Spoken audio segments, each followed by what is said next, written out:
morning. So, what do we have there? Mindful musings. So, sometimes to find your tribe, to find the true ones,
so on the search for the true chosen ones,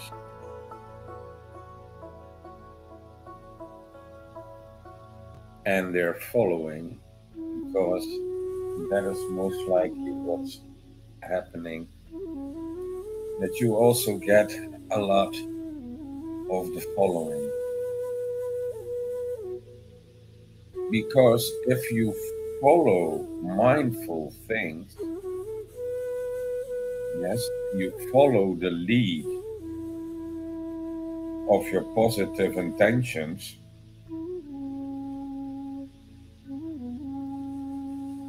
then things become more lighter.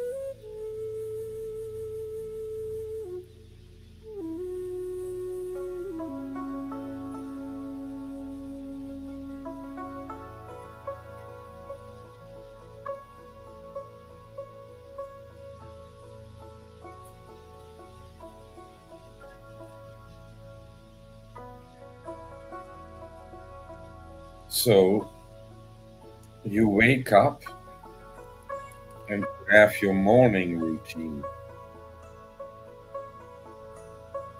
Sometimes when you wake up, you need to give yourself the time to come to senses. So this is, for example, with the ones that wake up with a grumpy attitude.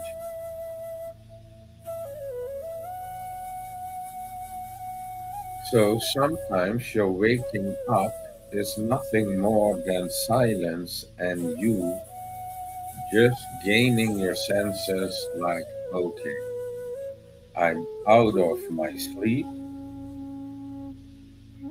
I'm waking up now,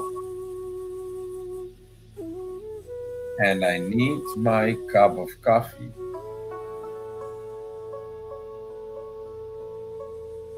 When you need your cup of coffee, in the moment that I think now, so this is fresh from the idea shaping, hey, wait a minute. If you need your cup of coffee in the morning, what is a cup of coffee in the morning? How is that hard rock caffeine called? Oh, yeah, caffeine. So you need fake energy to start your morning. If you need it, eh? So, what are other ways to get that energy without drinking coffee?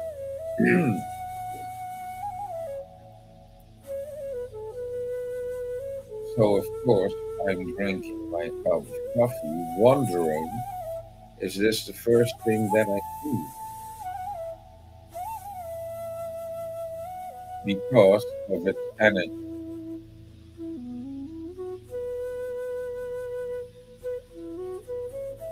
So now the question is, could you drink water and get in the same fresh state? Well, I know one thing, that if I drink coffee, and for example, if people limit the drinking time of coffee, you drink it within 5 minutes, 10 minutes. Well, if you go to work, then sometimes you only have a 10-minute break. But then you need to stand in the line for 5 minutes, get your coffee, because everybody else also getting coffee.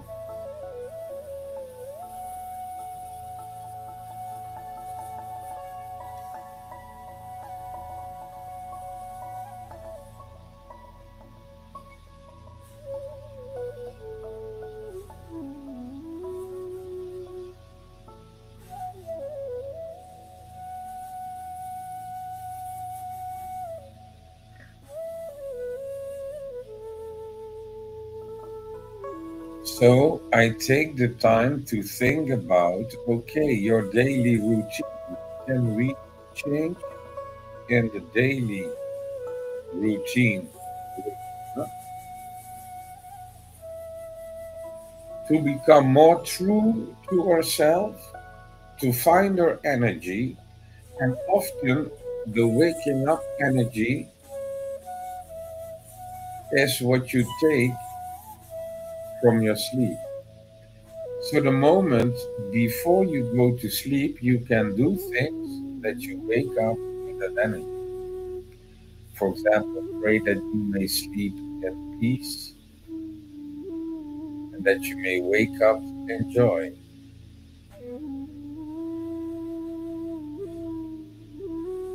So then you wake up and you think, water or coffee. We need to understand that coffee is fake energy.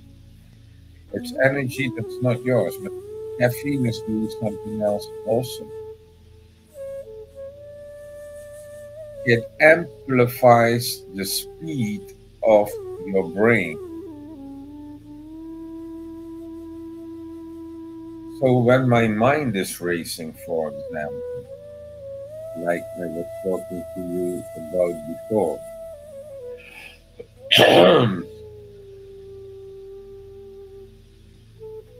then caffeine can keep you in that hyper status, which is also not good. Let me take a sip of my coffee. So sometimes my coffee, like yesterday, I only had a few sips. And then at the end of the broadcast, where I lost all my energy, the coffee was cold, but I still had a half of cup of coffee, so I drink it cold. Never rush your coffee.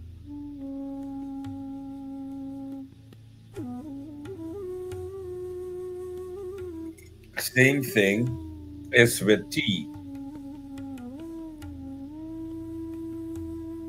So if you on daily basis drinking coffee or tea in the morning, you are actually adding artificial energy into your waking up.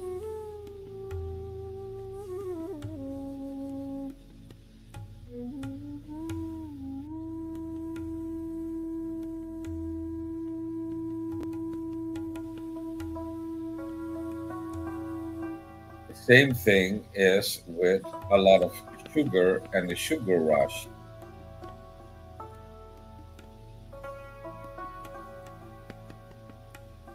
So when you eat something sweet,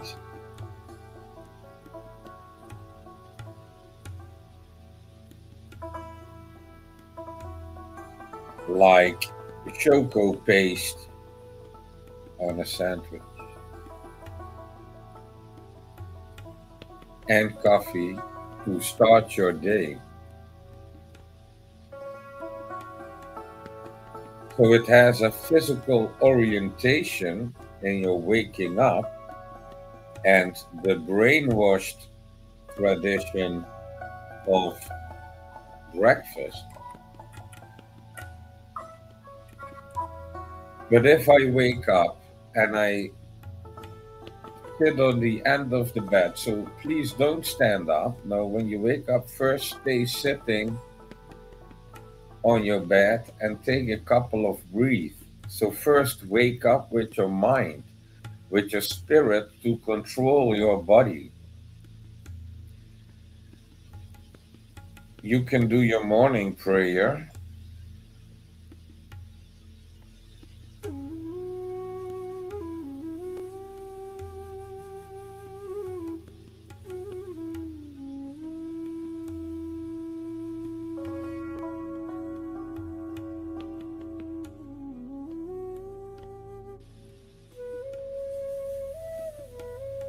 And then you can start to talk with yourself.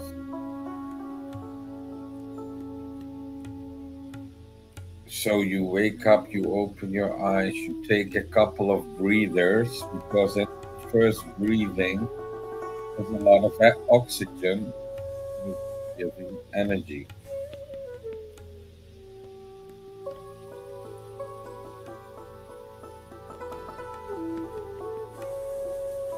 So when you get out of bed, the first thing to do to get out of bed, of course, is planting your feet next to your bed before you stand up. Take this moment to ground. Okay, I plant my feet after I slept to wake up. I plant my feet on the ground to ground. Yes, so waking up, if you do that the way I am talking about now, your day will be immensely different, especially if you go all the way until you go outside of your door. So, first of all, before you sleep, you speak the words, Sue, please allow me to sleep in peace and to wake up in joy. You go to sleep and have a good night rest. Yes? Then you wake up, but you need to come to senses. So your brains are not in full capacity. So slowly you make this your tradition to wake up, and first you are going to take some serious, deep, slowly breathing through your nose in, very deep until the underbelly, like you do with meditation, and then you breathe out with gratitude. You can breathe out. So when you breathe out, you can say, "Thank you, Sue, for this good night rest, and thank you for this new day full of life." When you speak it, you think it, and you set your intention. So the first intention is breathing is life and gratitude is happiness. Then you are good when you plant your feet next to your bed to get up. That is the first moment that you can ground. So you plant your feet next to your bed with grounding. So you are going to imagine that your roots are coming underneath your feet, growing the roots into the center of Mother Earth. So all negativity that could have happened in a nightmare or something that happened in your unconsciousness, immediately with that grounding, so you are grounded. So you are grounded, you are grateful, your intentions are positive, yes, and you are breathing for energy, yes.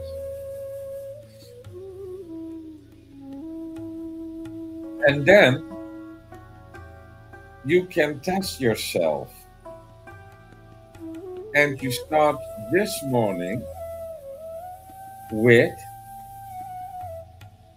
setting a cup of water and setting a cup of coffee.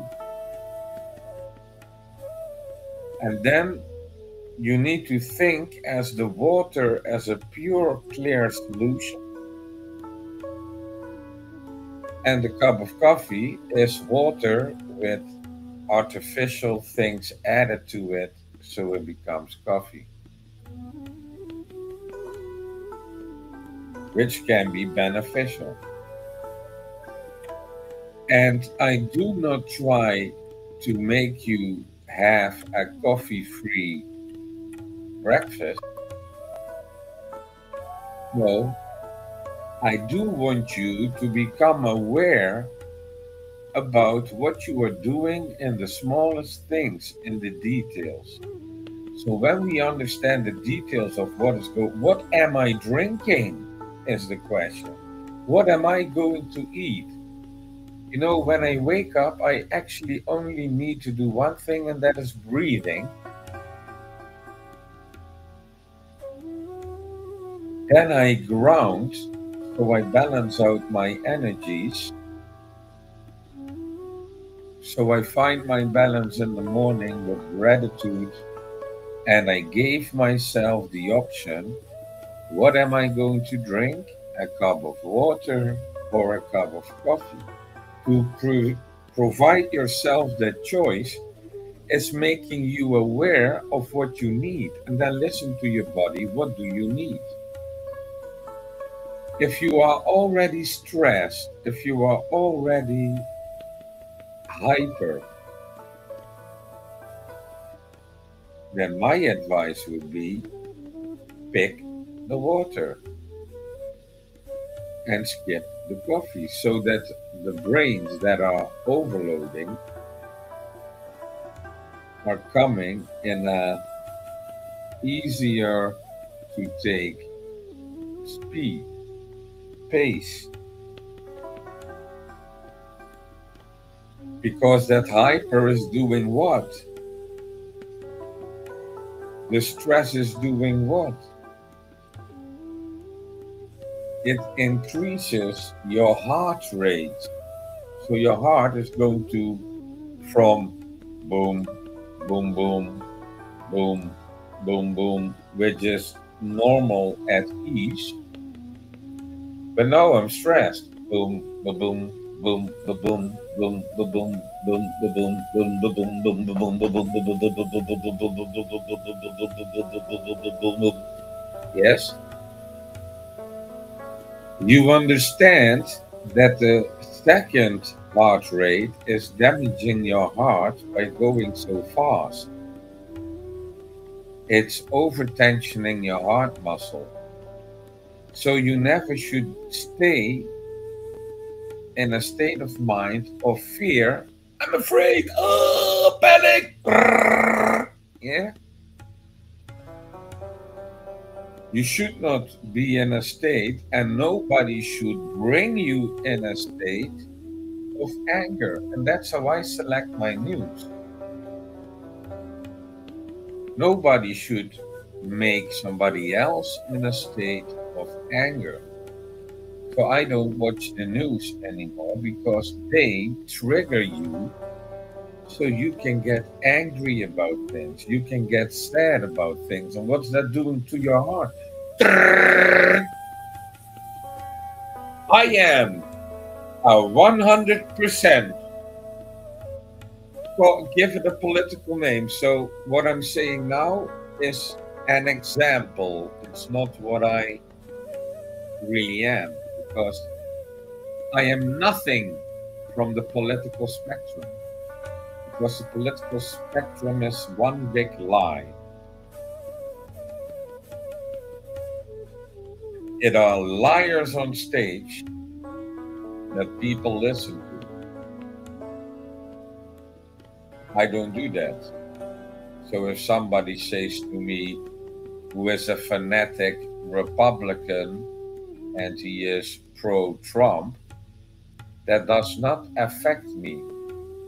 But it will affect the Democrat who says, I am the 100% fanatic Democrat Biden supporter. So now I put on the left side a 100% fanatic Trump supporter, and on the right side, I put a 100% Biden supporter. They both are not going to listen to each other because everything that the other one says is wrong, in the opinion of the fanatic other one.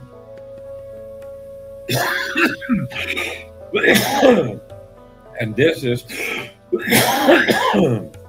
the divide and conquer.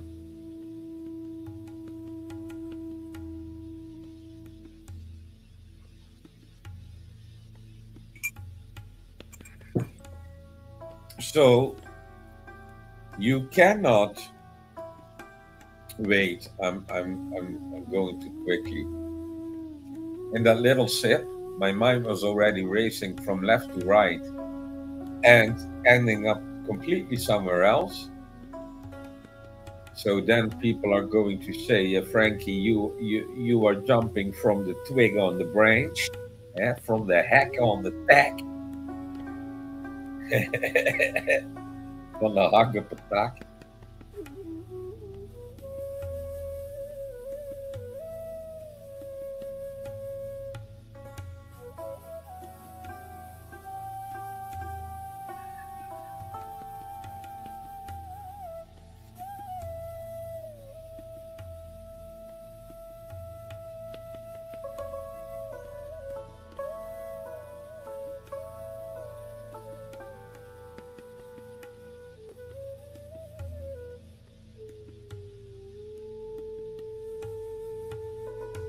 So I need to go back. Oh my God. Yeah, I'm drinking coffee. And now I cannot even catch up with the speed.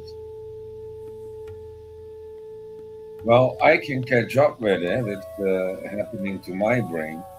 But to give it all words is a little bit difficult when. And that is what I think is really strange. You can think about words, but before you speak words, yes, that thinking that goes much more quicker than that your physical body can talk. So you can, for example, write a complete page in your mind, but you are still busy with explaining the first phrase.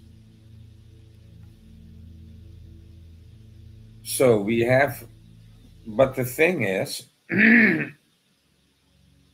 that when you have a fanatic left supporter and a fanatic right supporter, or a fanatic religious supporter of that religion and a fanatic religion supporter of the other religion, does not mind which religion. It is believing that, and this is where the idea of your conviction of life is wrong and understanding others. So, what are you actually doing? You have your conviction of life. So, you limit yourself to what the left side has to say. You limit yourself to what the right side has to say. And this limitation is your own conviction of life. So, when you choose left, somebody else who chose right talking to you, you will filter everything through your own conviction of life, believing, yes, that the other person must be wrong because he is right. Well, an orientation of left and right has nothing to do with intelligence. Yes? So when we look to a painting with many colors, then we understand that we cannot get intelligence from these colors. So intelligence is not, has nothing to do with color.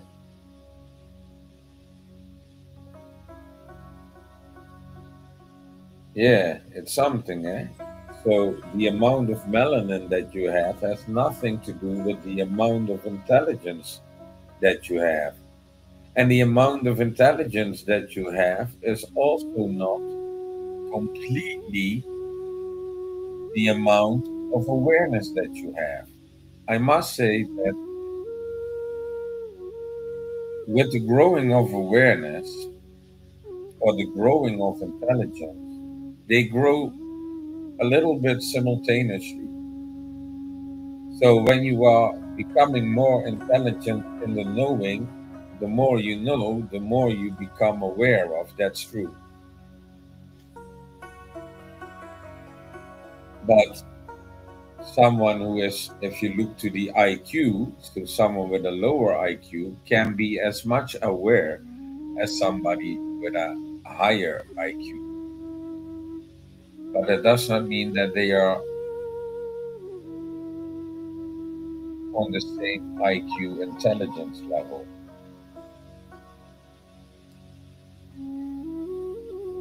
So let's walk through our morning routine. I'm going to sum it up quickly because sometimes people think, hey, what the hell is he talking about? He's jumping from this to that.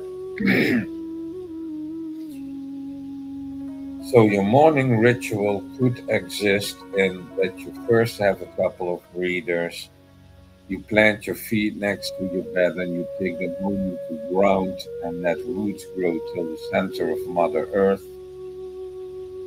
Then you stand up, you greet with your morning prayer.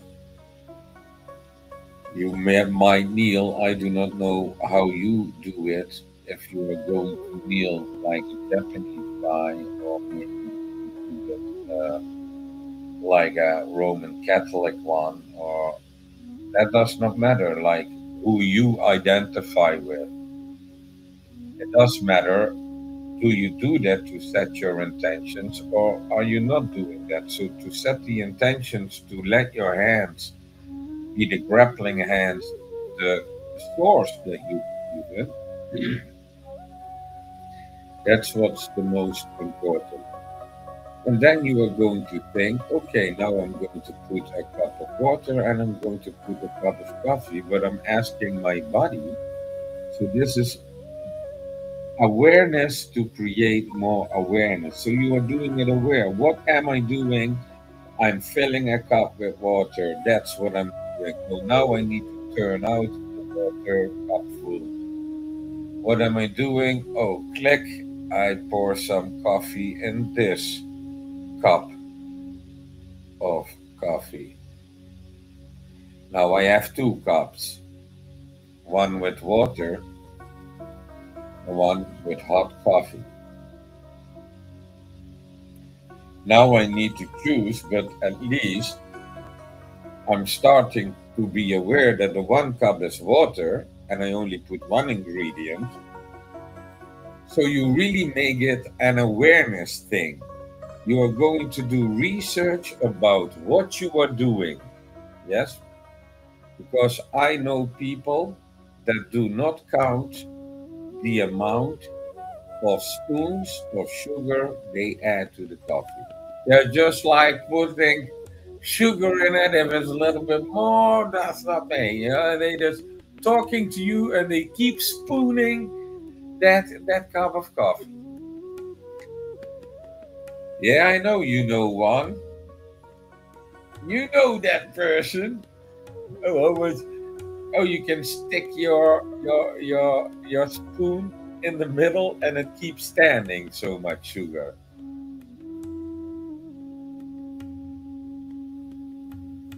So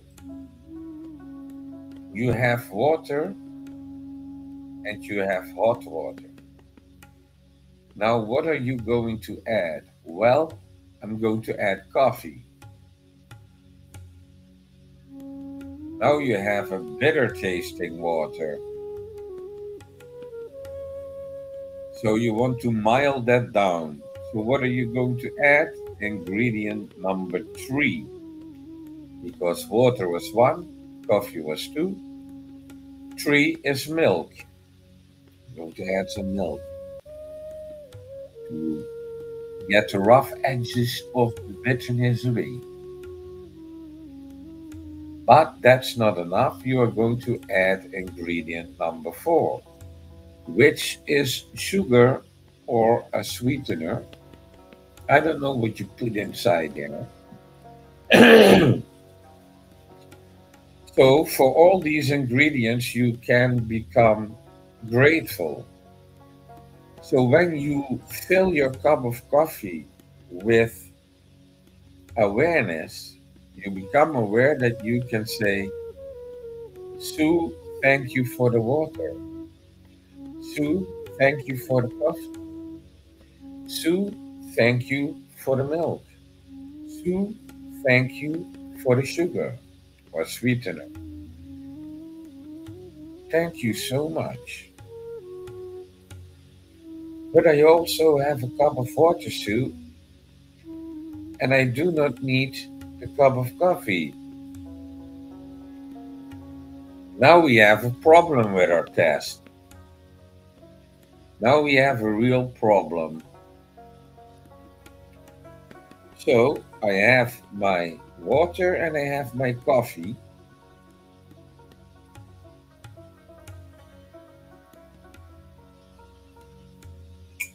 And getting aware about what I need. And when I say I do not need my cup of coffee, then I need to start my morning a little bit differently because now I made myself a cup of coffee that I didn't need. So you go to the sink and you pour your cup of coffee to the drain and spoil it all. No, of course not, because we do not spoil things. So you don't need it. You drank your cup of water, and now there is a cup of coffee that you are not going to spoil. So you drink your cup of coffee anyways. So you think that, well, Frankie, what you do with a cup of coffee in the morning, and you make one, and you don't know if you need to know before you make the cup of coffee if you need it. Well, that's the solution. But this was an example for creating awareness about what we are doing. So when we know, if I ask somebody, what did you put in your mouth? And he is saying coffee. Okay, I put on coffee. And he is saying, and I eat a sandwich, and it was cheese, and it was ham, and it was tomato, eggs, and then I eat hot food, fries with a snack, and then I ate candy and cookies, and yeah. Okay, so I put that all down, what that person was saying, what he was eating during the day. And then I say to him, hello, we start with your coffee. So you have two ingredients, water and coffee. Yes? So you put hot water over the coffee and you have coffee. Yes, that's coffee that you drink. He said no to me. No, no, no, no. We need to be more specific here. I am diabetic and I don't use sugar, so I add a sweetener or two to my coffee. Oh, you have three ingredients, water, coffee, and sweetener of the stevia plant. Okay. No, no, no, he says we need to add one more ingredient. I say, what the hell are you putting in your coffee in the morning? It's a complete list. So what's next? So he says, well, I also put milk in there. So now he becomes aware that he was not just drinking coffee. So he became aware that he was drinking water with coffee, with sugar, with milk. And I don't know what the hell people put in there, but if you go to that company that is trying to poison you, making you sick, so you can go to the pharmacy, yeah, to get more pills, Yes, because your heart is getting destroyed by all the toxins. And they also sell coffee. What is that company name? Oh, yes, Starbucks. Very toxic. If you drink that, well, if somebody says that he is drinking that, well, I am out of their way. They are too toxic. No, one cup is telling me you are so toxic that I do not like to further explore who you are. Know what you eat, become what you eat. And if you eat too much toxic stuff, then we will not meet. That's a nice saying. So the person becomes that, oh, no, yeah, I drink my coffee. But he was like, put that in it, no, leave it out, only with vanilla and then a piece of lime and some cinnamon and some curcuma. That's my cup of coffee. Okay, so that is a bunch of a list, eh? Or a cup of water. So if you need your cup of coffee, it's still a good idea to drink a cup of water before that because you put now in the morning a cup of water and a cup of coffee. And it's really funny when you are in a family setting and you want to educate children or so, and they say, and you're going to do this with a loud mind. So you speak out what you are doing. I'm pouring myself some coffee in this cup. So now I'm going to add some milk. Now I'm going to add some sugar. Oh no, I'm diabetic. I'm going to add a sweetener, but from the stevia plant, no toxic variants.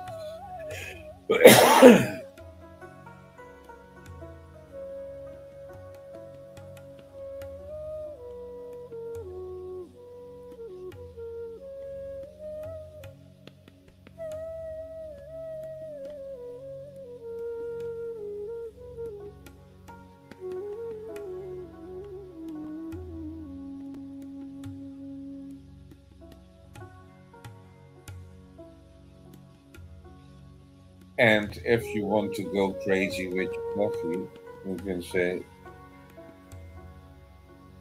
I'm adding some curcuma, I'm adding some cinnamon, and why not? Adding some chili pepper. I like my spices. Then it more looks like, so if you do not want to press the, do you want to continue because you are not feeling like answering questions, then you just press the space button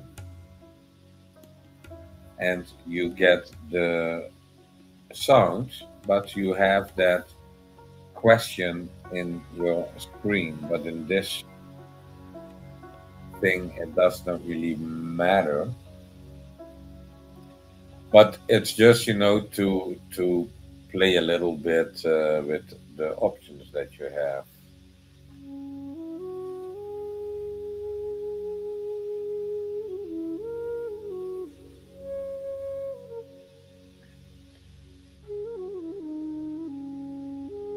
So you become aware of only your coffee, but if you stretch this to your sandwich, ask your body what does it need, and then your body says, "Well, I need meat." Then you're going to eat meat. After you eat meat, is everything okay? Yes, everything is okay because it contains everything. So you could do vegetables, you can do eggs,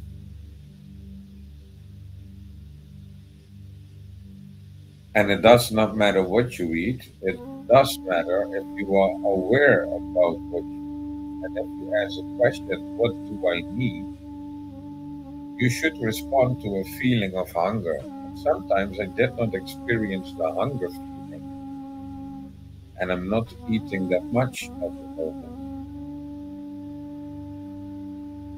and also not that often. So yeah, I'm skipping the breakfast because the breakfast is a brainwashed theory of nonsense. Because if I wake up with awareness in the morning, so when you go to a job and you know, well, if I eat now, I will not feel hungry when I'm doing this job. So then you are eating before the hunger comes when you know I'm going to do a lot of hard work, then a breakfast might be really good for you. Yes, to prevent hunger from coming, because if you start, you didn't have your breakfast and you need to work like 2 to 4 hours, like very hard, then you might faint. So if you know what you are going to do on the day, that is also partially filling in what you need to eat. But if you do not eat, ask yourself the question what your body needs, as if you are not aware of your own physical body, how it functions, if you are not aware about your own physical needs, then I understand that you are going to somebody with a diet, and a diet is always bringing you into disbalance. So to lose weight, sometimes it's okay to uh, have a disbalance. But if dieting was correct, it starts with the awareness of what your body needs. But of course, if I am the dietist, I'm not going to explain that to you, because when you become aware of it, I have no diet to sell, but you need to buy my book of my diet and you are going to eat hay grass and other superfoods.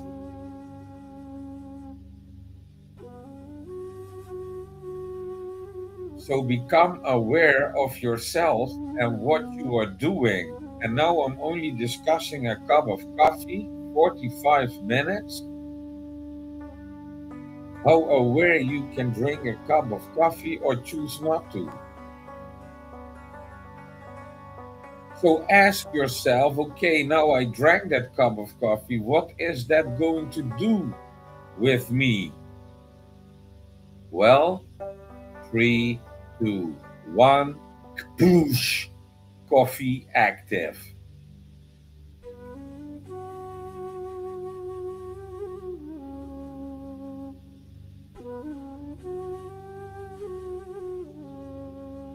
So I found out that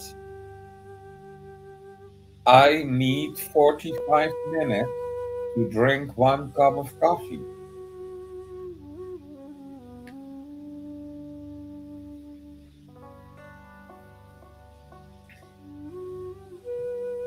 So when people ask me, Frankie, what do you do in the morning? I said, I drank a cup of coffee. Took me a while, 45 minutes. You do 45 minutes over drinking one cup of coffee? Yes, when you ask yourself what a cup of coffee is and how you make your cup of coffee, and you compare it with a cup of water, and you attach to it the question if you need it and what is it going to do with you after you used it, then 45 minutes are passing by really quickly.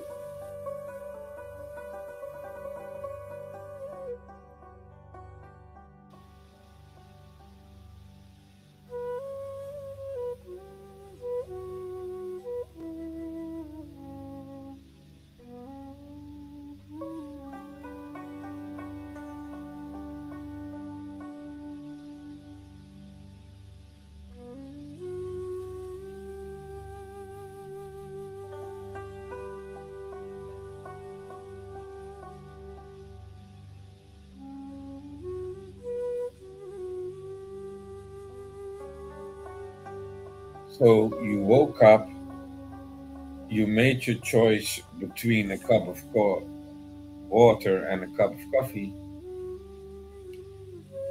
You do the same with gratitude for your sandwich, and for each ingredient you can be grateful.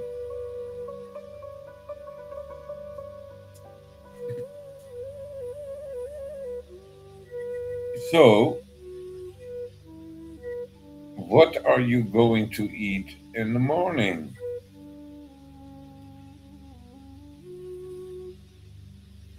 You need to ask yourself if you need the extra carbs, the extra sugar, and stuff like that. Because if you really go into depth of each ingredient, like let's say caffeine, how is caffeine behaving in my system?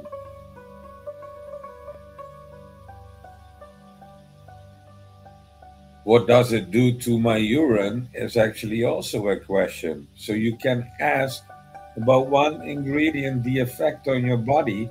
And when you become aware what's the effect on your body, on your brain, and everything, you can form a better decision, a better opinion.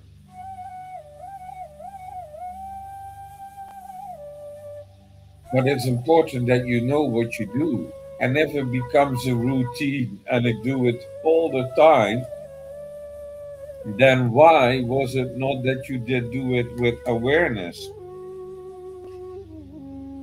Because a lot of people think that the term awakening has something to do with what you know or the discernment between right and wrong. No, that is not the awakening.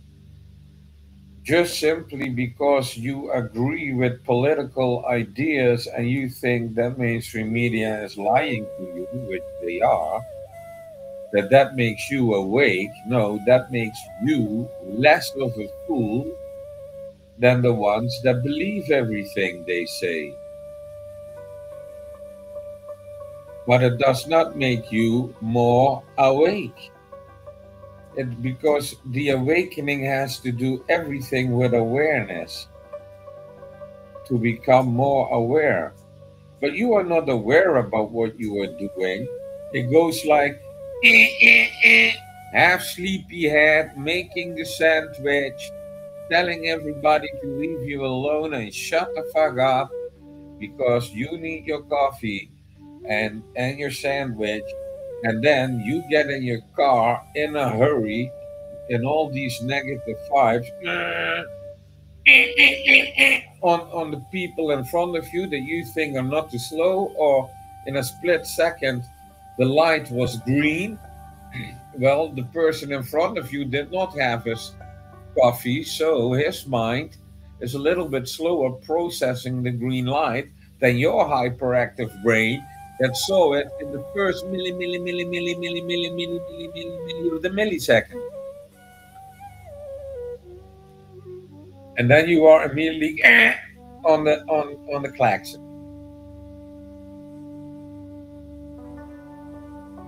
And then you arrive at work, and the pace there is immense. It's insane what they think that they can put you through. And your whole body is going to be destroyed by the job, and the boss is not going to take care of you. The system is not taking care of you. No, your body is going to be consumed by the system. Your back will be broken by putting all these boxes off the pallet on the conveyor belt, from the conveyor belt back filled on a pallet, and you are bending your back completely till it's broken. And when that happens, we are going to kick you out of the company, because then you are a useless piece of shit to our company. Yes, and we are not going to take care of you. And if you need to work with paint, and the paint is very toxic, that you get sick, your problem. We as a company are not going to take care of that. We are only going to use you. You are going to spend all your time for my company, yes, and I will give you only a little bit of money, and I will fill my pockets until I am more richer than I was before. I am your boss. I'm telling you what you need to do. You need to stay poor, ruin your whole physical body. I will kill your spirit with spirit killing work that I have for you here. Stand on the conveyor belt. Yes?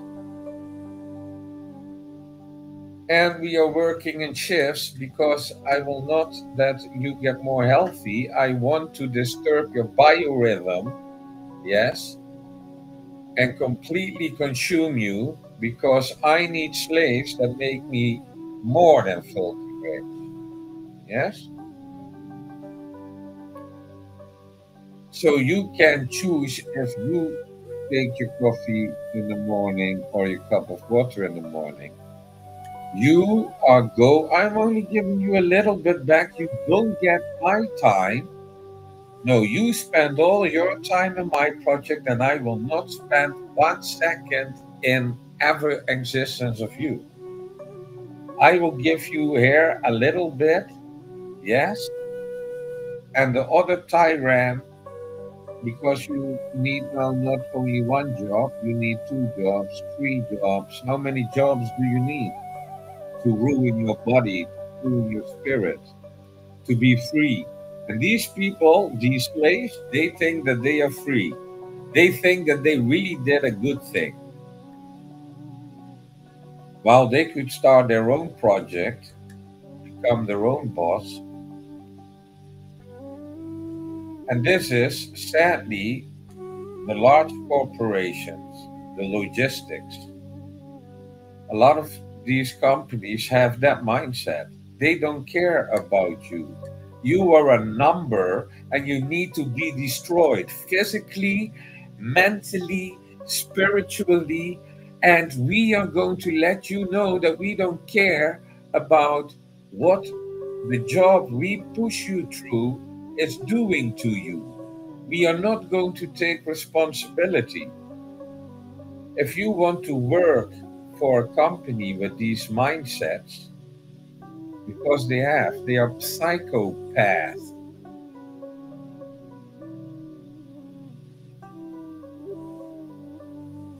And that is all coming out of the decision of a cup of water and a cup of coffee.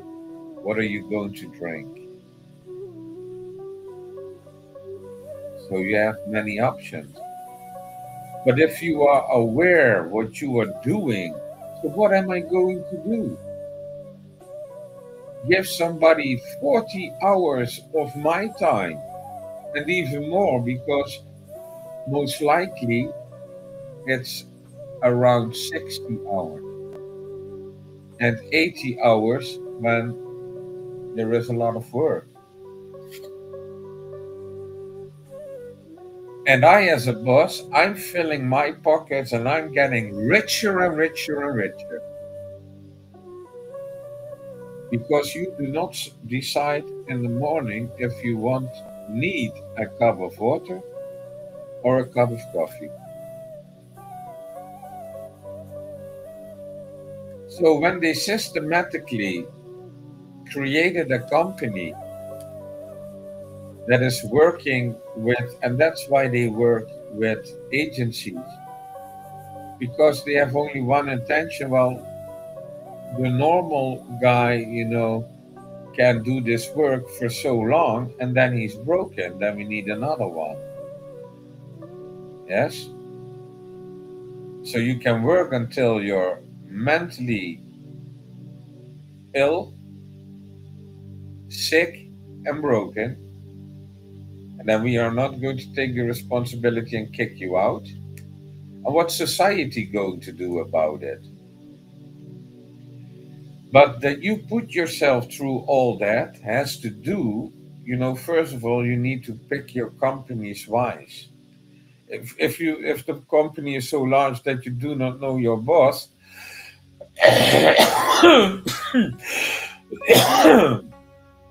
and it has no family value, well,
So, what are we going to do?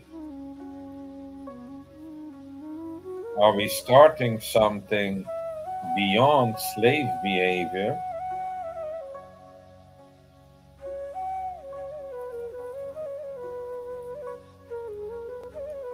So, yeah, I'm not glad about the future that we give to our children. I'm not really happy about that.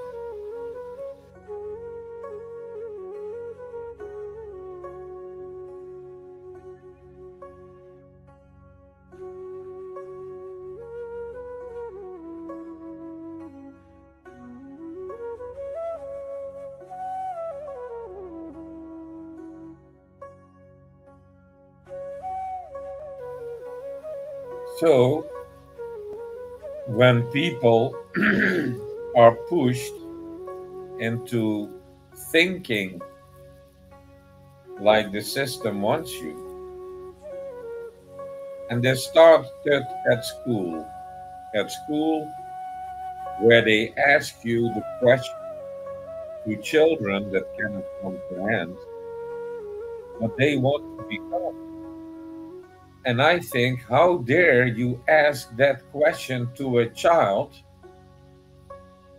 what to become, while it is a child? If you show that child animations like Superman, Batman, Spider Man, the child wants to become Superman, Spider Man. Yes? They want to become a superhero. Well, how to become a superhero and get incredible strength.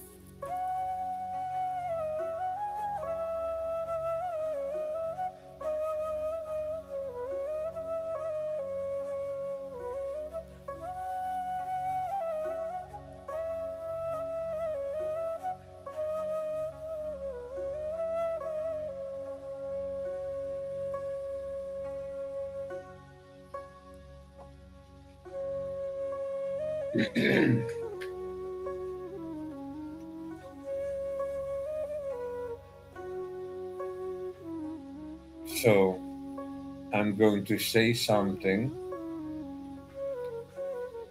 which is top secret. So, keep it to yourself, this knowing. I never met a person that knew this. So, it is something new. To that question of the child, and I consider as only good answer what you need to teach the children what to become. So, what are we going to become?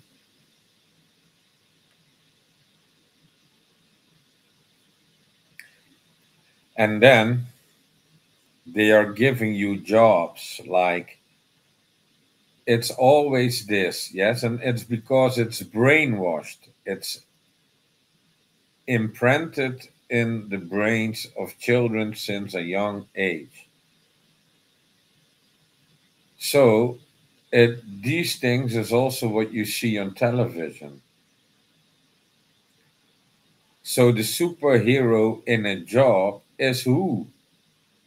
The doctor. So, they want to become a doctor, saving lives, which is a good idea. Or a firefighter, but that are the pyros. Or, you guessed it, a policeman, because they are seeking control. Or what? Any other function that the system, maybe astronaut or pilot, that are also the ones, what the system needs. But now comes the top secret. what I ask for a child, to become aware. Yes? That's, I think, the only proper question to ask a child what to become, is to become aware. To become aware that in a future in the system, they might choose to become one of these jobs. But this is not the essence of getting born.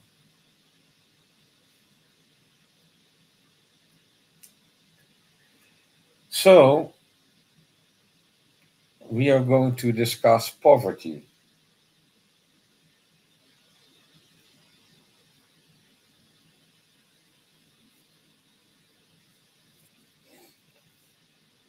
So, we take two persons and we are going to discuss poverty, okay?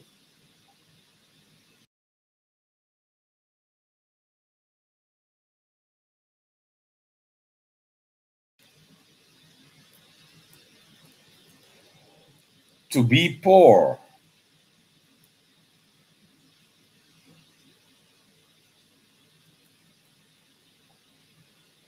to be a poor person is not measured by the amount of materialism that that person has gathered.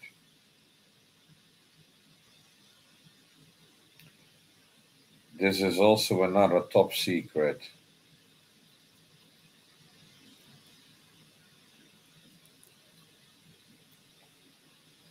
That's why you only find it here, I guess.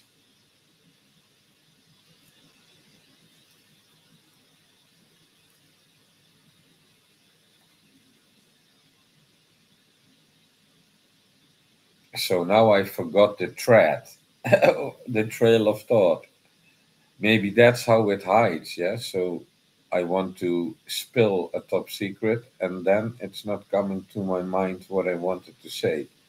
So maybe that's its own protection. But yes, to become aware,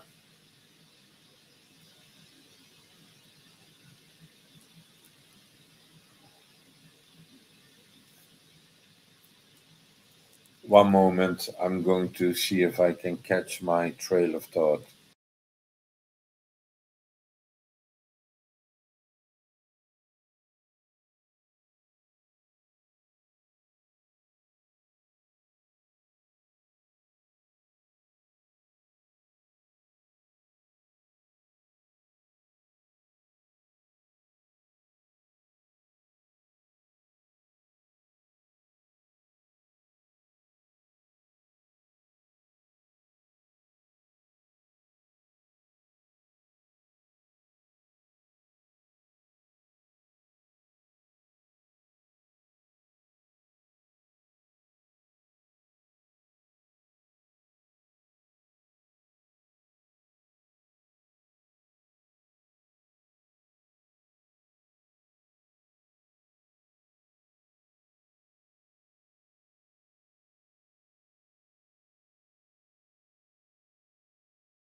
I got it back, and we were discussing about poverty and to be poor.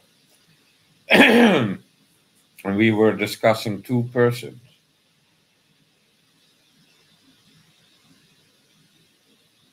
Well,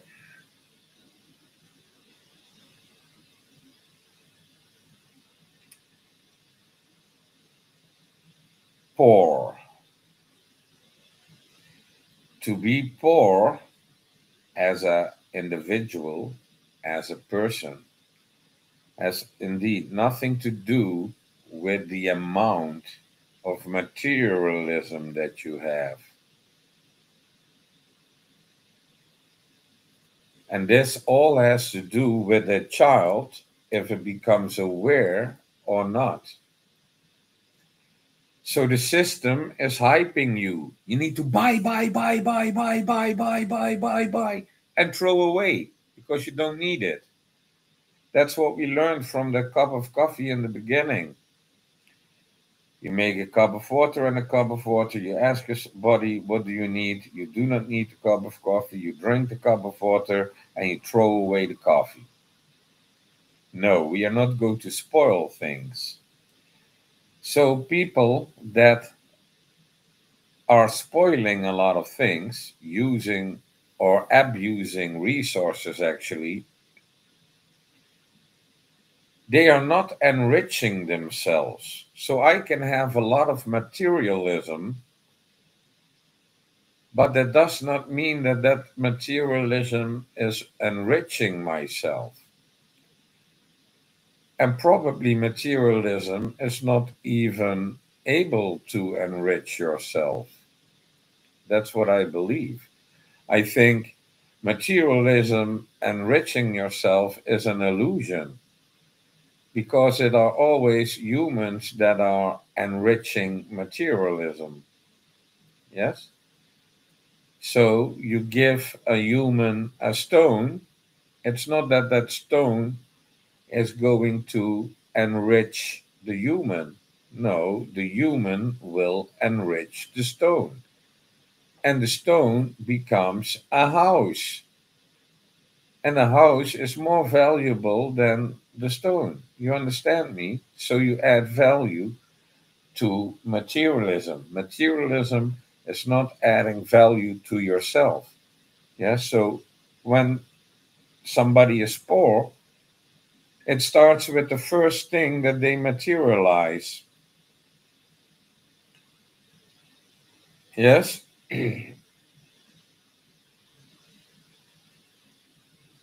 And the way you materialize things. And materialism is connected to money. But we fail to be aware what true riches are. So, somebody with a lot of materialism, if he is not able to become aware of the first product that he obtained,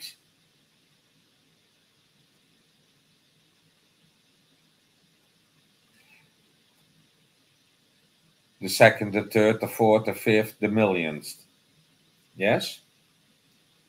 So, if you are not aware about what you obtained, why you obtained it, does it have purpose, or is it simply for the spoiling?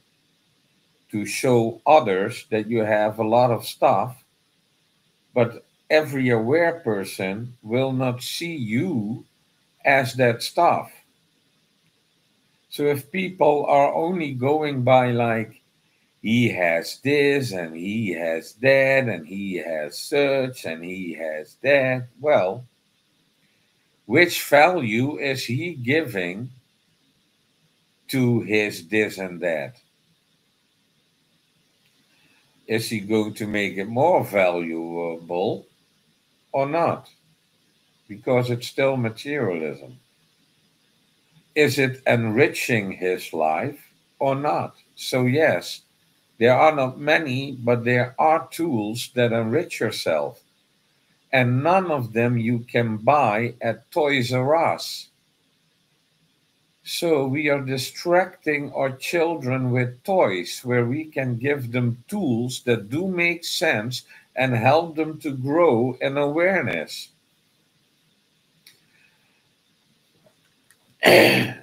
So, in parenting for children, what do you think? Are you continuously asking the child what it needs? Well, that is probably the question that you should ask, and not the question, what do you want? Because a child wants everything, the whole world, yes? And you need to make more hours, take another job to feed the greed. This is your own mistake in parenting. Your own mistake is that you believe the brainwash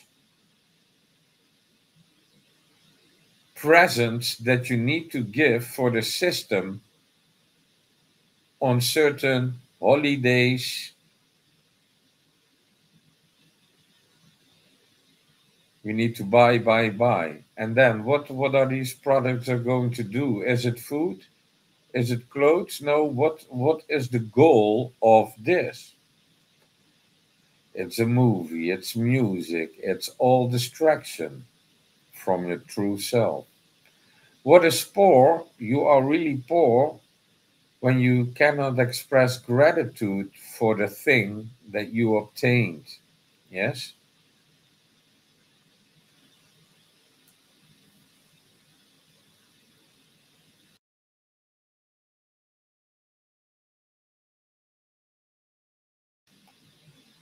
So as a parent, you need to make choice what toys you are going to give to your children.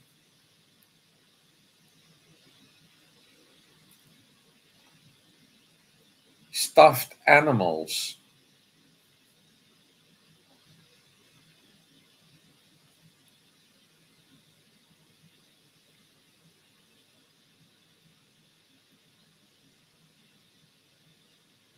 or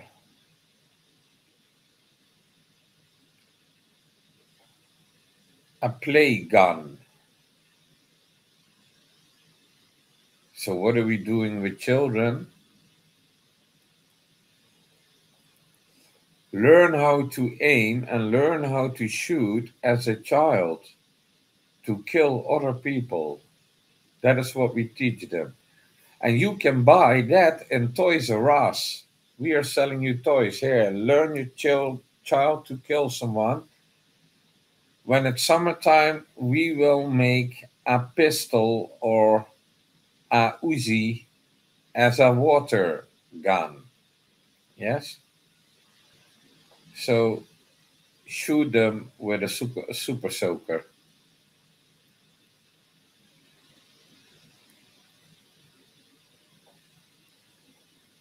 And this is how we brainwash children with toys and education to become what? Slave soldiers to die in another war made by the system.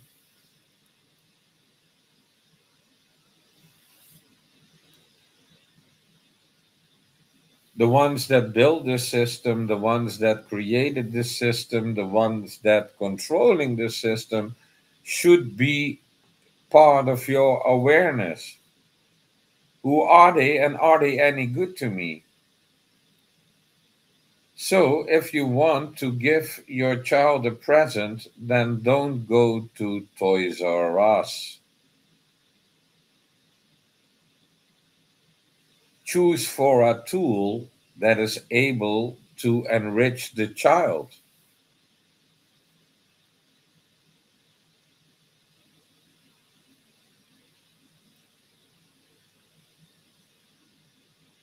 And then a present can be, hello, child, happy birthday. I have a seed for you. This is my present for you. It's a seed. And that seed is going to enrich your plate in the morning. You need to plant the seed here. I'm going to help you because I'm taking the responsibility to guide you. And then I'm going just to be an example. So I'm not going to push the child to do a job and say, this is a seed, you plant it in the pot, and now you need to give it daily water. You need to do positive words over the plant and watch it grow, because that's not how the child learns. Because the child is distracted with the whole world giving him her impressions. So what are you going to do? You are going to plant that seed. You ask if the child can do that. And then you say, I plant my seed next to it.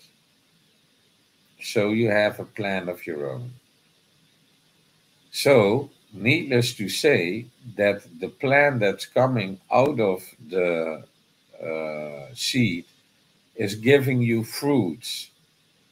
So, on the long term, this can be that you say, I'm going to grow a fruit tree for my child. So, at the time, I do not know at which age, maybe the age of 5, you could start it. So we know that a fruit tree sometimes needs 6 years from seed to give the first fruit. Yes? So when your child is 5 and you add 5, 6 years for the first fruit, your child will be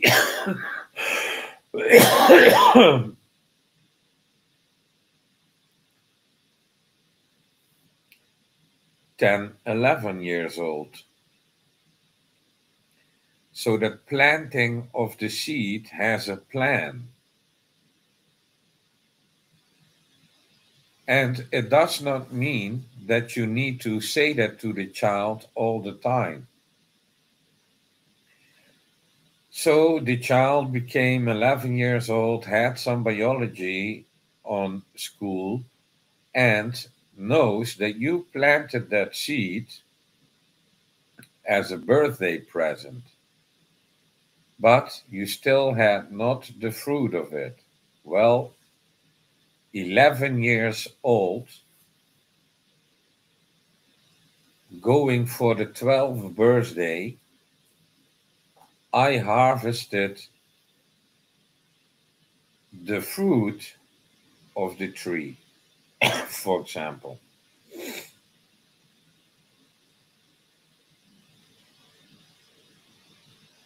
And then on his birthday, I presented the products that I could make from the fruit.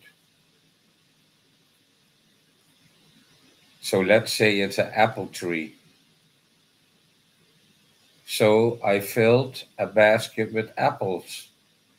The child chose the seed because I asked the child, which fruit do you fancy the most? Bananas, oranges, pears, and I named all the fruit of the world. And as last, I said apple. Yes, apple, apple, apple. So the child loves apples. So I'm not going to plant a peach tree, am I? So I'm planting an apple tree. So his birthday came, a basket full of apple. But that tree that gave a little bit more apples than he could eat in one day. So I made some apple juice. I made some apple, how do you call it? Mashed apples. Like it's not juice, but it's, like you can, or is it that, I don't know how you call it in English. We call it apple mousse. Apple mousse.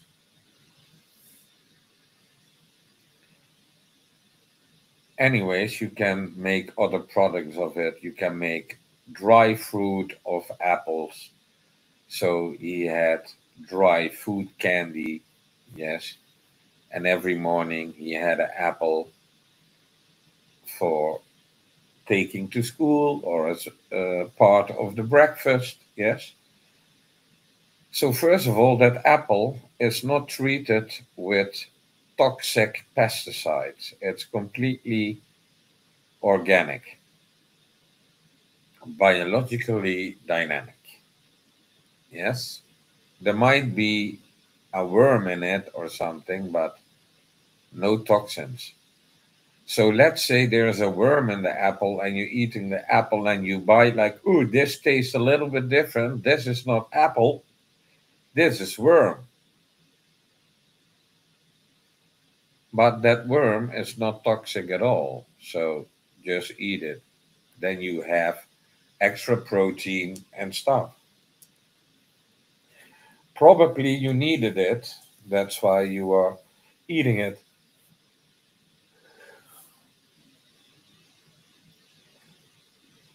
So the learning curve of that apple tree, yes, that you grow for your child, but not always the child is going to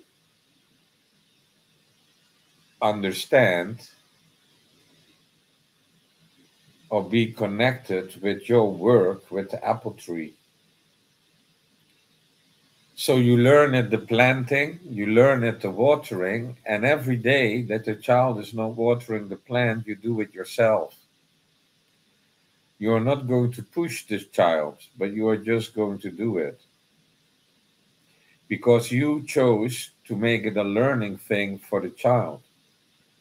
And that all has to do with awareness. As soon as the child, after all these years seeing you watering and nursing the apple tree until it started to give you apples, the child will walk to the apple tree.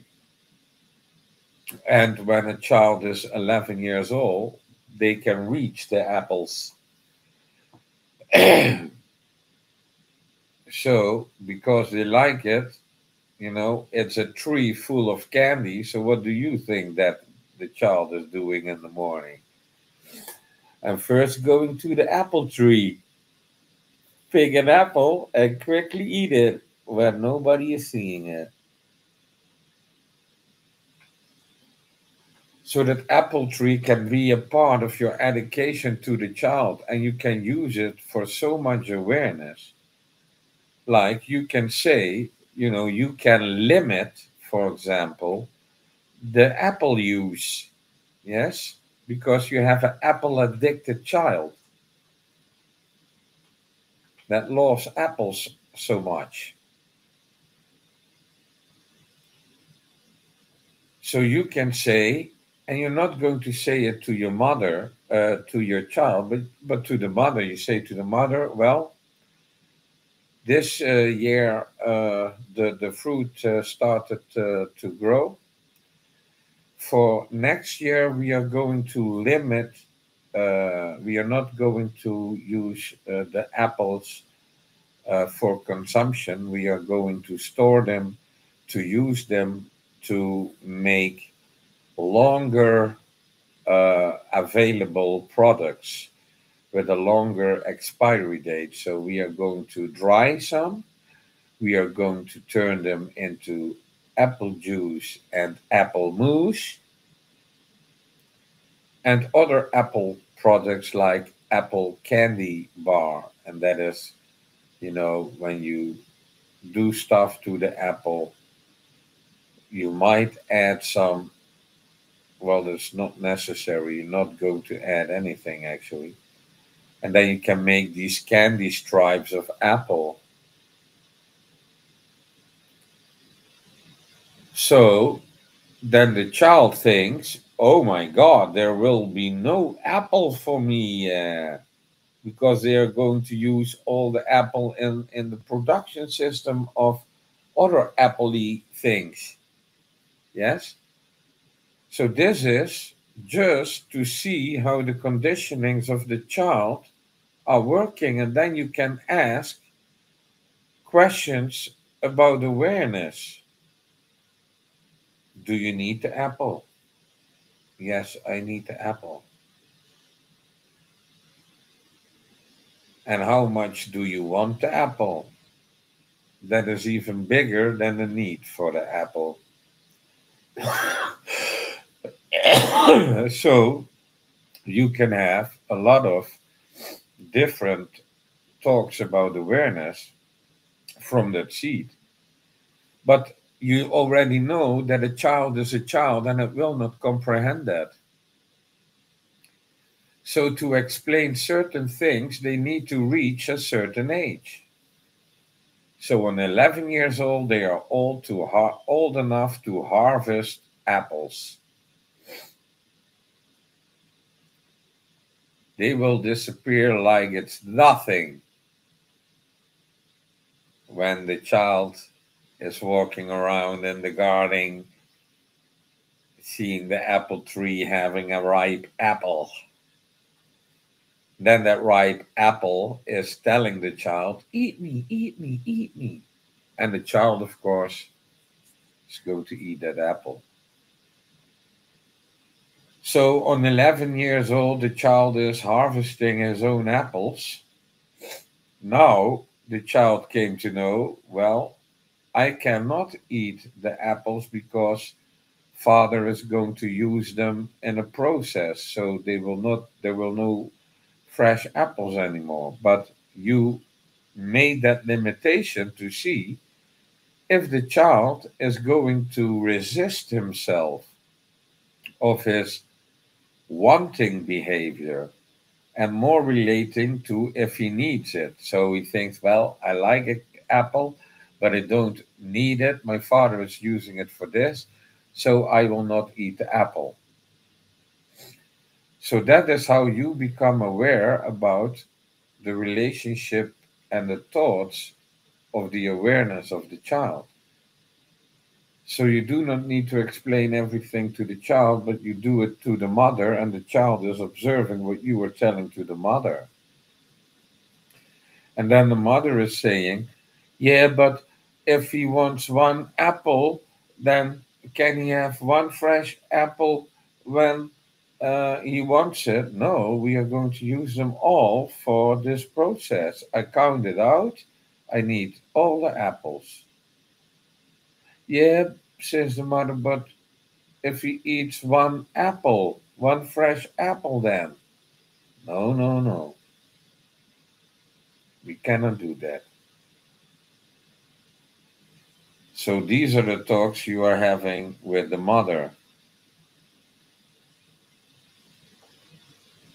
What is the mother going to do? Father is working, child is stealing an apple.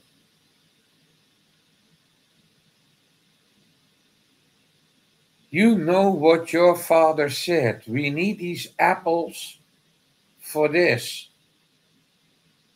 And you are eating them all.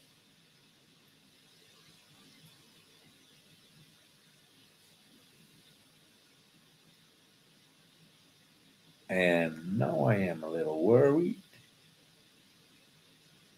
Oh, this is where did I go? Let me see. Ah, there I am.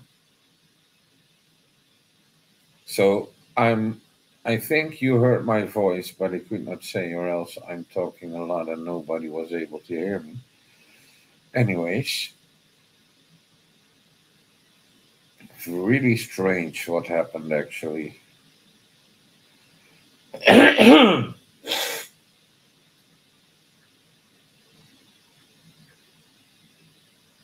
You start to prune so that apple tree is growing leaves in the fall, it's letting the leaves fall.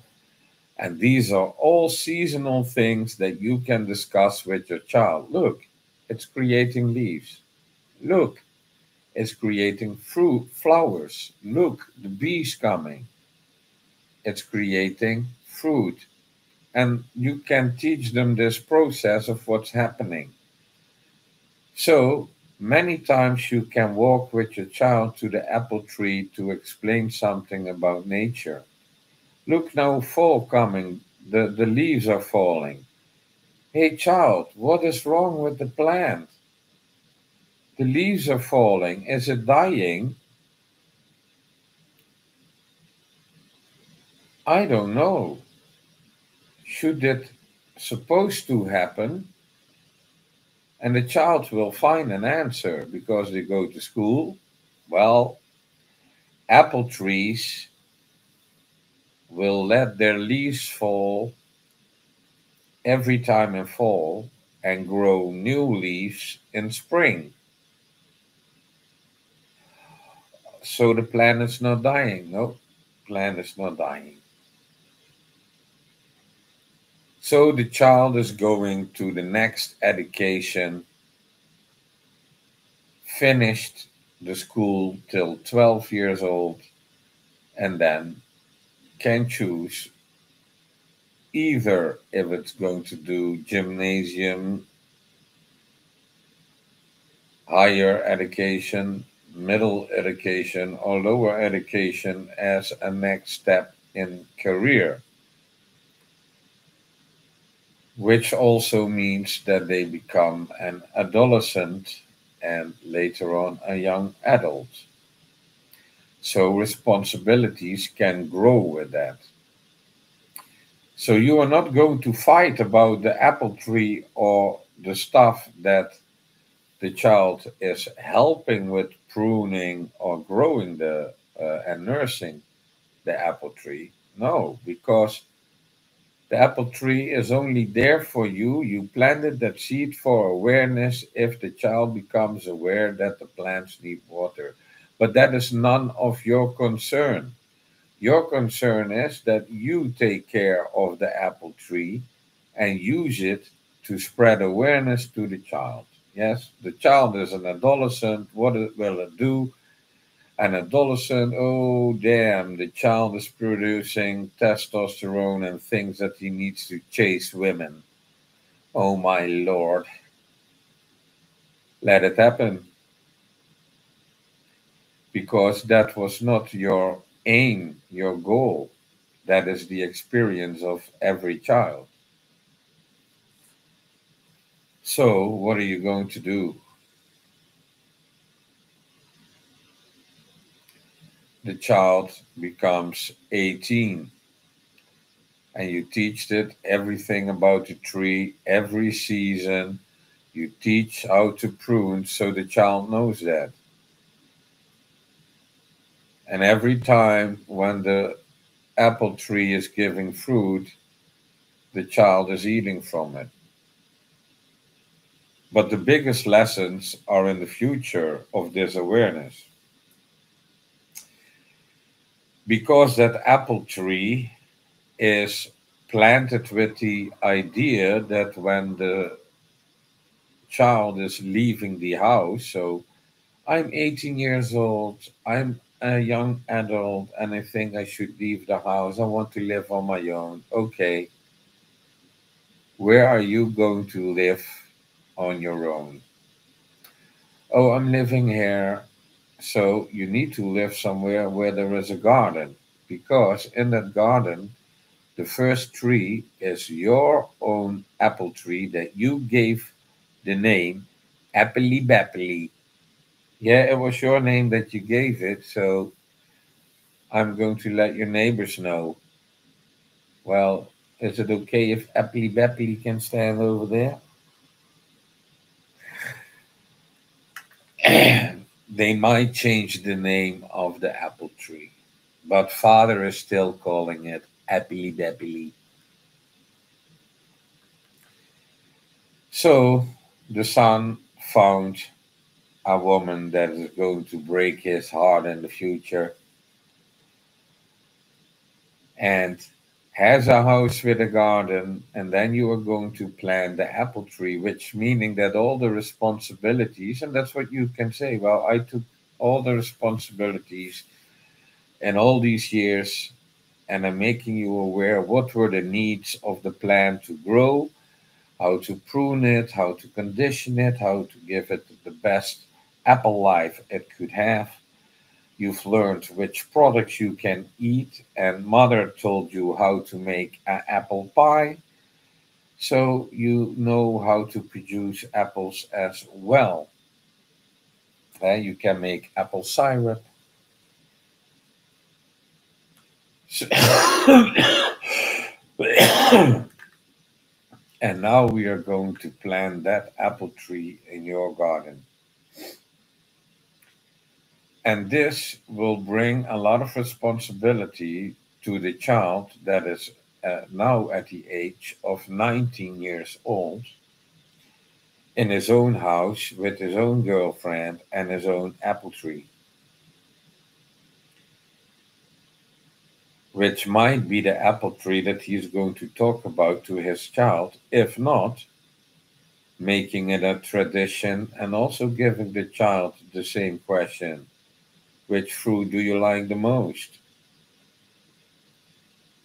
Yes, get a tree of it, the seed, you plant it, like I just explained. When parents get the expectation that they expect something from the child, they are doing something wrong in parenting.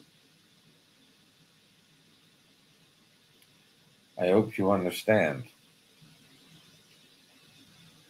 Because the first thing that children need to face in this world is freedom to explore. You are only there to guide them through all the dangers.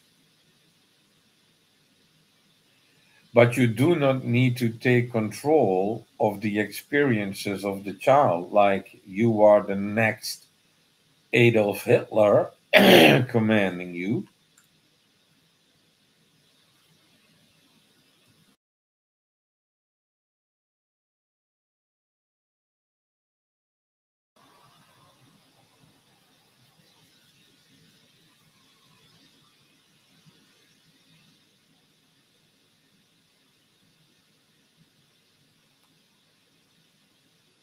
So the child became a young adult, and you planted the apple tree in his garden, making it an iconic statue like thing with a lot of history already.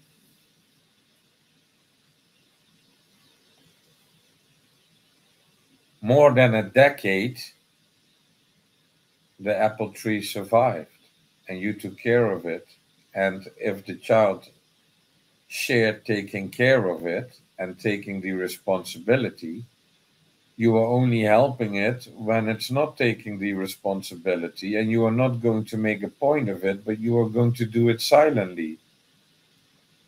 That's where, you do not need to get angry and forcefully when the child is not watering the apple tree. You are simply going to put water in the guitar, walk to the apple tree, give it water, and when you speak to the child about it, you only need to say, well, the apple tree needed water, so I just watered it, and that's all. And then you walk away. The child will know, yes, that's true. The child will know that you took the responsibility, and the child knows that it's still completely fine. There is no argument or fighting needed.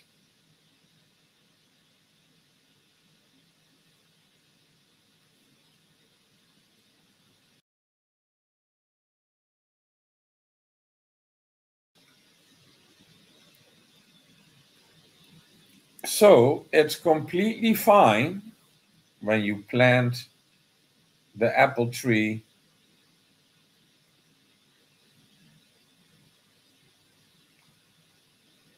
and he's a young adolescent and he needs to take care of the apple tree himself.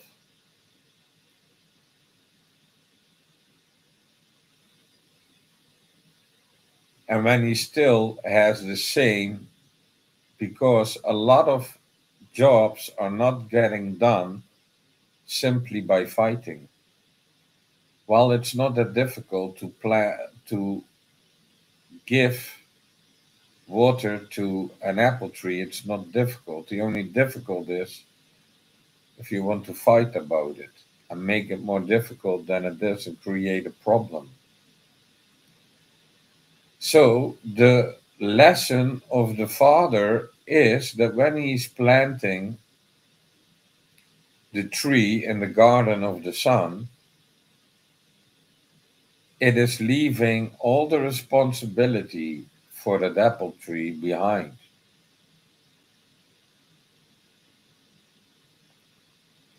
Additional lessons are coming with the awareness of the father when he is at the son's home and he's going to the apple tree, thinking the apple tree needs some water, filling up the guitar with water, and start to water the apple tree when the son did not do it, but he had all the responsibility, and the son is going outside and saying, "Hello, hello, hello, what are you doing?"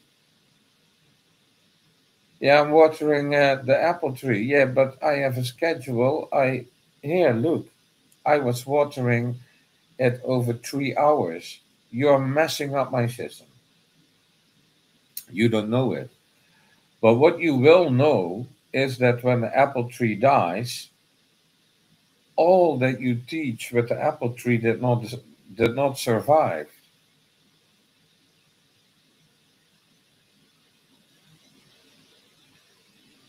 Hmm, that might be disappointing to you,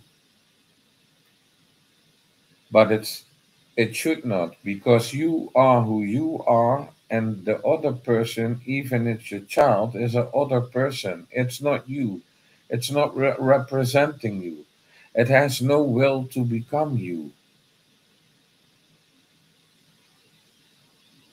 because in essence the child is only observing your behavior.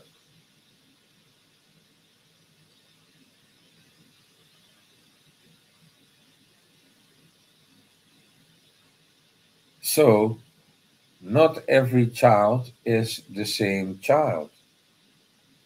So let's say that the child has a lot of affinity with computers and construction and electronics,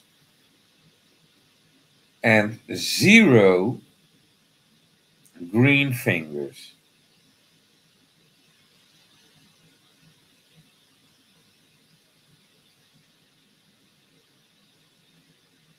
Then the apple tree will not survive. And it has nothing to do with the teachings are good or bad, or the person understood the teachings or not. With the independence of the child, it has to make their own choices. And these choices will let you see if the apple tree survives or not, which path one is following.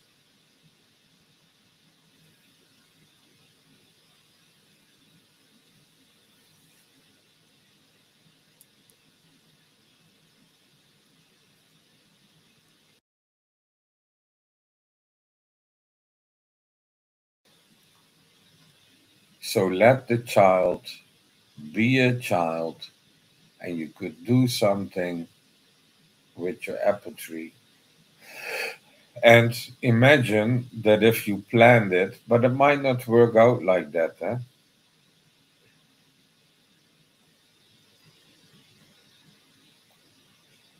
And you have your routine with the child around the apple tree, and when the apples were ripe and he could not reach the apple, you plug an apple and you gave it to him, and you were sitting against the apple tree, he enjoying the apple, and you were explaining things about nature, how they function.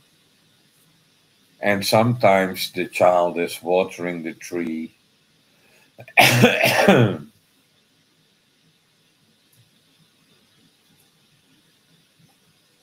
And you also could teach the lesson, well, if you water the tree, it gives you apples and it will not die. But if you let it die, you do not deserve apples. Yes, there are so many things that I can come up with simply by awareness, and awareness of, uh, and this is actually how it came to my awareness of everything. My mind goes quickly, so you need to do it with the speed that is now coming. So, yes, really quickly, you will see that If you understand one thing, you understand 1,000 things. And these are of spiritual essence if you learn how to think in that way. You do not need to be intelligent, but you do need to be aware. And that's why people probably think that I may be intelligent. I don't think so, but I've heard some people convincing themselves that I am intelligent. Actually, I'm not. I am just aware, and I've learned from the wise that if you know how to learn one thing, you learn 1,000 things. That is where, yeah, actually my intelligence grows, or where I knew these 1,000 things, so I can say 1,000 things about how to grow awareness by just simply planting one seed in a pot. You can teach about the soil, the water, the minerals. You can talk about photosynthesis of the leaves.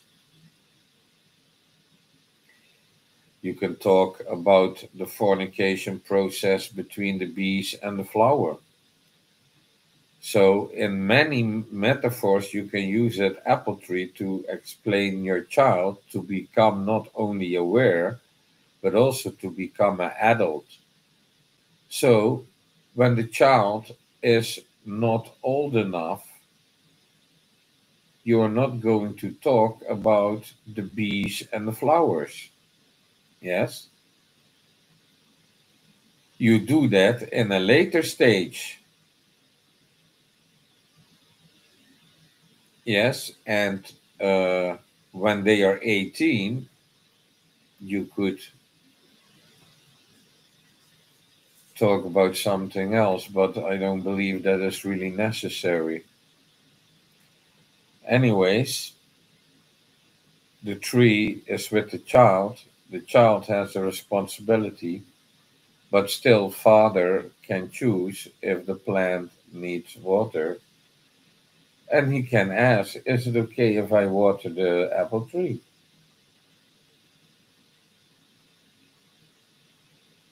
But entering a home, pointing out that the apple tree should also not be the first thing. So, first, take time to be there for the child, and later on, you can ask about the apple tree. So, it is possible that the child chooses to help you with watering and growing the apple tree and thinks, well,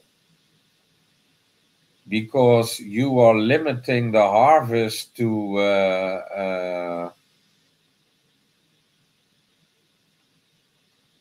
the apples, the little child is going to plant another apple tree.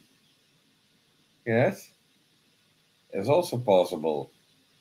It's also possible that you have a row of apple trees because the child enjoying planting seeds and growing them, and you assist them. But positivity to such project is what you need to maintain. And the child is happy that you take over some jobs growing these apple trees, and the child is leaving, and the child has the apple tree because that's the next gift. When he's 18, 19, he gets the apple tree in his own garden. Yes, and that's a gift. Yes, and that's a gift worth. It's very expensive, eh? The apple seed costs barely something. Let's say $1 for one apple seed. If you daily eat apples and you go to the supermarket, there you can buy the apple that's loaded with pesticides and antibiotics and other toxic stuff. You don't know. It's in there and on there. And even those toxic apples, you pay $3 a kilo. Yes?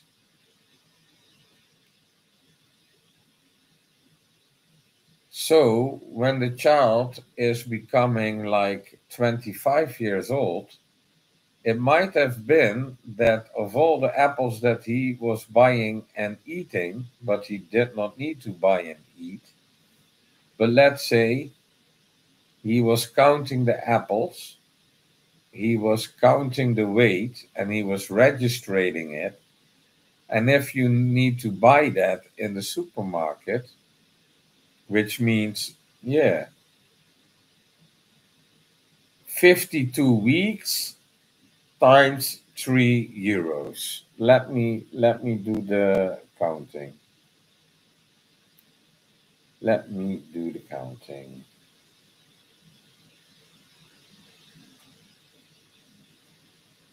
So we have 52 weeks times 3 euros is already 156 euros that you saved a year on spending on apples. Yes? But if you are going to make dry apple and apple juice and apple syrup and you are using that all, then you easily can double the amount of apples that you use and you make an apple pie. So, on average, you use 2 bags a week. So, it's 312 euros in 1 year. You started at 5 years and now you are 20 years old. So, 15 years. So, the tree is 15 years old when it's planted in the garden. Yes? So 312 times 15 years. You will not know how much money that is. It's close to 5,000 euros.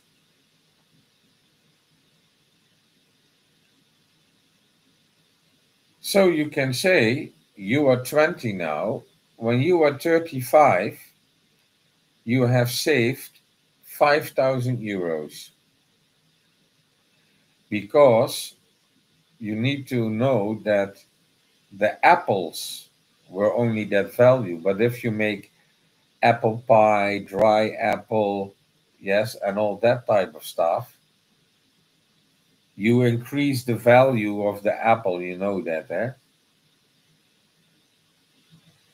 So if you buy an apple pie, it's much more expensive than the amount of apples that are in there. So if you make apple syrup, the thing that you have is more expensive. So this is only the worth in apples, not what you did to the apple so it become more valuable. You can add extra money to that as well. But now you say like, okay, you can make so in 15, and this was a birthday present, eh? In 15 years, you give somebody 5,000. So if you say, are we going to make it a little bit easier for the counting? So 5,000 divided by 15 years is that you spent a present of 333. So it are all threes. It's three, three, three, three, three, three. So 333 and behind the comma, all threes. So 333, 1/3 of euros as a present. And it started with a cheap seed. But after 15 years, every birthday, you give somebody 333 euros. Are you doing that? No. So see the value of only that seed. So what if you planted an apple tree, a pear tree, a because these seeds are really cheap, eh? And then you say, yeah, wait for it. I'm not only giving you the seed, I also giving you the fruit. So an apple tree is times two with a pear tree. A times three with peach tree. Yeah, which fruit do you like more? So let's say you do three. You give the child three trees, like an apple one, a pear one, and a peach one. So 333 times 3 is giving somebody 1,000 euros every birthday on average in 15 years. Yes?